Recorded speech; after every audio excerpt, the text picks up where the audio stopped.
Hello, welcome to Inside the Summit League. The league basketball tournament is coming up this Saturday in Sioux Falls, and the league indoor track and field championships just finished up over the weekend in Fort Wayne, and the Bison run away with the team titles, the first since 2011 for the North Dakota State men, and it is the 9th championship in a row in indoor track and field for the NDSU women. There were 5 new Summit League records set over the 2-day event, including South Dakota's Tyvaski Lewin in the 60-meter hurdles. He wins a league championship in that event for the 3rd time. Jazzalina Black of South Dakota State set a new championship record on Saturday in the triple jump. And Shanice Canigan of South Dakota is the women's MVP after winning the heptathlon. But the Coyotes finish as runner-up to the Bison for the 3rd year in a row now. 9 straight indoor titles for the NDSU women, and another Coach of the Year honor for Stevie Keller at North Dakota State. More honors for the Bison on the men's side. Alex Renner named the championship co-MVP in the field events. He wins the shot put and sets a new school record in doing so. South Dakota State's men in 2nd place behind Jeremiah Airy, who wins the triple jump championship for the 2nd straight season. Coming up next, a lot of moving and shaking in the final week of the regular season in basketball. Inside the Summit League on Midco Sports Network is presented by Grand Falls Casino and Golf Resort, Dakota Land Honda, and South Dakota Corn. Inside the Summit League on Midco Sports Network is presented by Sanford Orthopedics and Sports Medicine and the Sioux Falls Convention and Visitors Bureau. Welcome back. The Summer League basketball tournament starts on Saturday, and the postseason awards, will be announced on Friday. You've got the Player of the Year, the Coach of the Year, Defensive Player of the Year, 6th Man or Woman of the Year, and then this year they've split it up into a Freshman of the Year and a Transfer of the Year. It used to be a newcomer, kind of lumped those two together, but split it into a Freshman of the Year and a Transfer of the Year this year. I'm not going to nail you down on all 6 of these awards for both the men and the women, but start with the women on your vote for Player of the Year, and I'll give you 3 candidates: Nicole Seecamp at South Dakota, Michaela Shaw at Omaha, Marina Whittle at North Dakota State. All very similar numbers, but who would you go with? Well, to me, Seecamp has set herself apart from those two, and here's the reason why. You can't just look at the statistics. Both of those other two, very good scorers. Whittle, great rebounder. But you also have to look at the supporting cast that goes along with those players as well.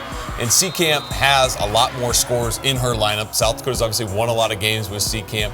She's great assists as well, really sets her teammates up well. I think has really improved defensively, one of the best defenders in the Summit League as well. And when I look at the total package of what Nicole Seecamp brings to her team and the success they've had with her in the lineup, to me, she's the clear-cut favorite for that award. All right, that's a very good point. Average 6 assists a game. That led this Summit League along with 5th in scoring. Because if you do go by the numbers, you've got Michaela Shaw at Omaha, led the league in scoring at 18 points a game and was 4th in rebounds. Marina Whittle at North Dakota State, 3rd in scoring and led the league in rebounds, North Dakota State, with 10 rebounds a game. So it does depend, and it shakes out that way. Yep. The best player on the best team is usually the most valuable player for the reasons you just stated. And I think that makes sense. And Seecamp's, really hit some big shots too. I think when you look at some of the big wins that South Dakota's had, especially I think their win at Frost Arena when they defeated South Dakota State, she took over that game in the clutch moments, and she's been the go-to player that they've counted on. And her numbers coming down the stretch have gotten even lower as they've played more players out of the lineup here in the last couple of games of the regular season. So that will be announced on Friday. The Men's Player of the Year will also come out on Friday, and probably a 2-man race, you got to believe, between Max Landis at Fort Wayne and Obia Megano at Oral Roberts. And Megano leads the league in scoring at 23 a game. Landis is at 19 points a game. Landis 46.5% on 3-point shots this year too. This is going to be a tough one to decide, and I'll be honest, I still have a hard time in my mind deciding between those two because Omegano is a fantastic scorer. I mean, top 10 in the country when it comes to points per game, and he doesn't have a lot of scoring support around him, so he's kind of a marked man every night out and has really gone against tough defenses and has been able to perform consistently against that. You flip it the other way with Landis, and what a job he's had, and done in the Summit League games especially. They lose Mo Evans, their leading scorer at the time, and Landis has just accelerated and stepped up his game to a level I don't think anyone saw coming. shot the ball incredibly great consistency throughout the Summit League season, and that's very difficult to do. And then you got to go, to me, maybe the tipping factor that would go in Landis's corner.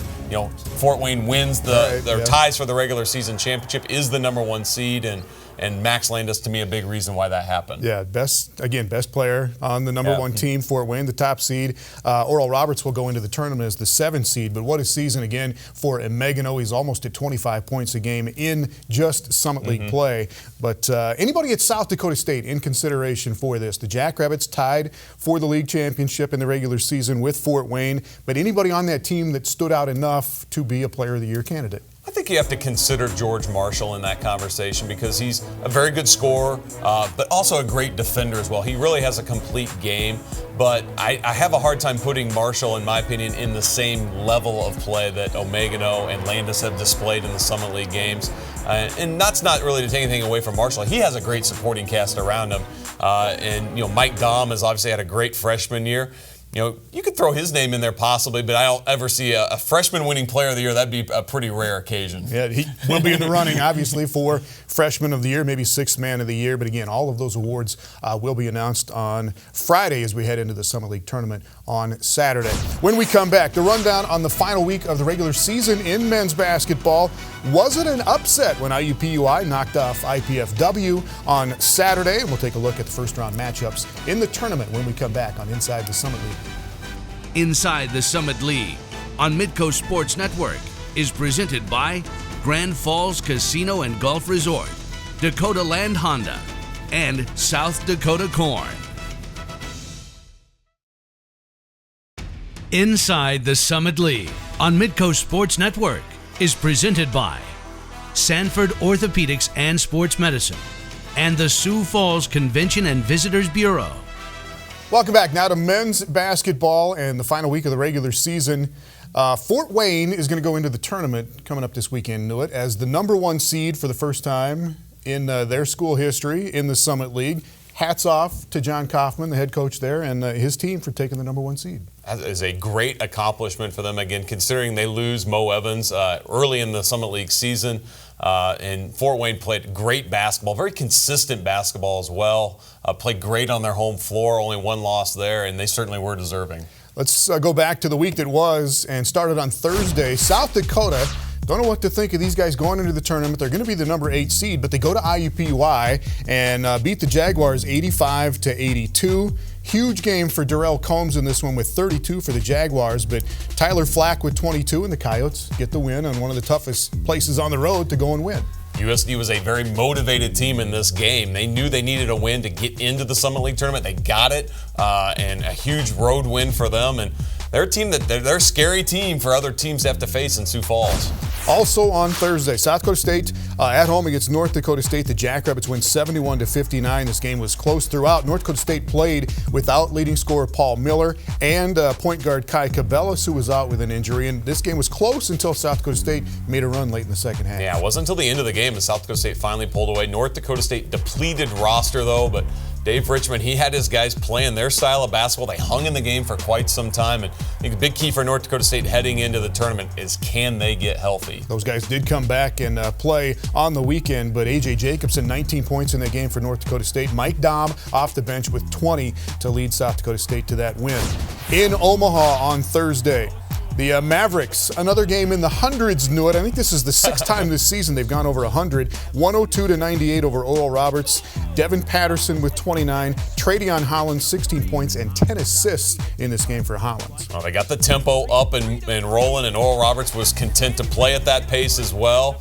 Oral Roberts down big in this second half, but they made a big comeback and made it close at the end. Obiomegano 26. Daquan Jeffries off the bench with 21 for Oral Roberts, but Omaha wins at 102-98. Also on Thursday, Fort Wayne goes to Western Illinois 87-75. Garrett Covington, 26 for Western Illinois, but as long as the big three for Fort Wayne are doing this, they're going to win. Landis with 24, John Conchar with 19, and Michael Calder with 19 as well. Well, when they get all three of those guys scoring at that level, they are very difficult to beat. Great road win there for Fort Wayne. All right, they will be the number 1 seed, although they took a loss on Saturday in their next game out at IUPUI. Jags win at 80-77. Max Landis had 23, but he took 19 shots, just 7-19 in this game for Fort Wayne. And that's the key with Landis. If teams can figure out how to defend him to make him take high volume shots in order to get his points, that gives them a chance to win. But Tom, how about IUPUI? They get the season sweep over Fort Wayne this year. And another big game for Darrell Combs, 31 points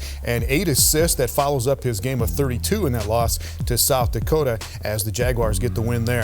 South Dakota State at home on Saturday. They knock off Oral Roberts 73-65, 8-point final margin. It was about that through this whole game as the Jackrabbits get another 20 points from Mike Dom in this win. Yeah, Dom comes up big again, and the freshman off the bench, big scoring punch for the South Dakota State team. And I thought they really got Oral Roberts' best shot. Oral Roberts played a very good game on the road, really kept this thing close. And it's a rematch here coming back here in Sioux Falls. That's going to be interesting. And Megano had 22, but Oral Roberts never led in that game. Reed Tellinghusens played a couple of nice games in a row for South Dakota State. He had 15 in this one. Denver at home on Saturday. Knew it. This is another team that's going to be interesting when we get to tournament time.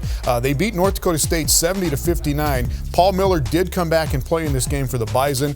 Just 1 of 9 after he missed, I think, 7 games coming back from injury. Yeah, it's tough to get back in that rotation, but I think good decision to get him on the floor, get him in a little bit of a game flow before the tournament starts. But to me, Tom, Denver, the most improved team this year without question in the Summit League. Beginning of the Summit League season to the end is the Denver Pioneers. They are going to be another dangerous team to watch come tournament time in Sioux Falls. C.J. Bobbitt had 16 points. And again, Denver shoots 52% for the game, 10 out of 17 on threes, 80% at the free throw line. And when they do that, they win. They'll be the 6th seed in the tournament. And the final game of the regular season was at Western Illinois as the Leathernecks beat South Dakota 90-76. Too little too late for the Leathernecks. They're not going to make the tournament, but they do get a win and rack up 90 in their final game. Well, they played probably one of their best games of the season. They had defeated Omaha earlier this year. That was a great win for them too, but they really dominated this game. They were up big at the half. They did have to weather a nice run by South Dakota in the second half, but in the end, Western Illinois, very nice win on their home floor to end things. All right, Coyotes, even with that loss, they are in the tournament as the 8th seed. As we take a look at the bracket here, Nuit, and not predictions on these first-round games, but just a thought, a little insight on the matchups. It'll be Fort Wayne taking on South Dakota in the first game on Saturday evening. Well, South Dakota, to me, a very up-and-down team this year. When they are playing well, we've seen that they can play with about anybody in the Summit League, but they've had some games, too, where they've really struggled. I think Fort Wayne is a team that is really going to be focused in this game, and it'll be an interesting matchup, but I do think Fort Wayne kind of the upper hand there. In the second game on Saturday, South Dakota State is the 2 seed taking on Oral Roberts. They just played last week. South Dakota State won that game by 8. Yeah, and Oral Roberts, they don't have a big margin for error. In other words, they've really got to play a perfect game. They need Omegano to be right on top of his game, and then they need some supporting cast around him if they're going to have a chance to hang with SDSU.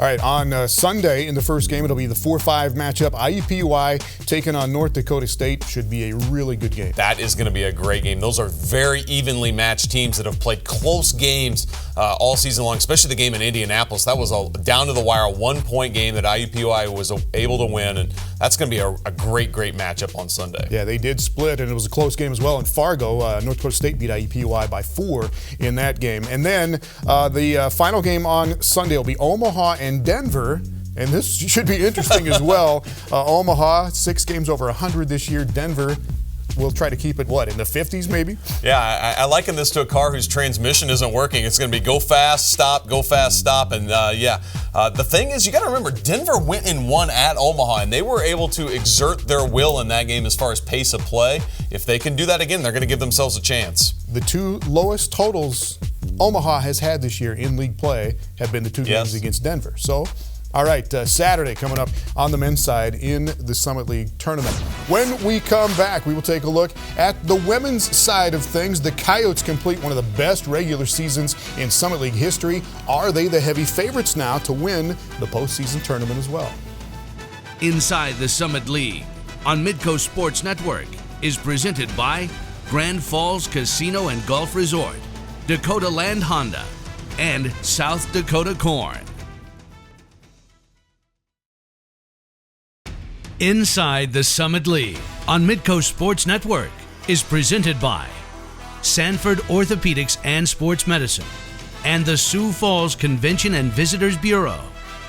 Welcome back now to women's basketball, and South Dakota, University of South Dakota knew it, had just completed one of the best regular seasons ever in Summit League history, going through the league at 15-1. Just one loss all season. What an amazing season. Their only loss at Oral Roberts, and they're playing great basketball here down the stretch, without question. There's only 4 other teams in the last 20 years that have gone through the entire regular season with just one loss, and South Dakota does it this year. Let's check out the week that was in women's hoop. Western Illinois over North Dakota State on Thursday, 100-89. Michelle Maher with 41 points in this game for Western Illinois. IUPUI with a win at South Dakota State on Thursday, 63-60. Danielle Lawrence with 16 in this game, and IUPUI has just been a thorn for South Dakota State as the Jaguars win again. They do it again. They almost won at Brookings earlier this year, and that's a team that if South Dakota State has to play them in the Summit League tournament, that's going to be a great matchup.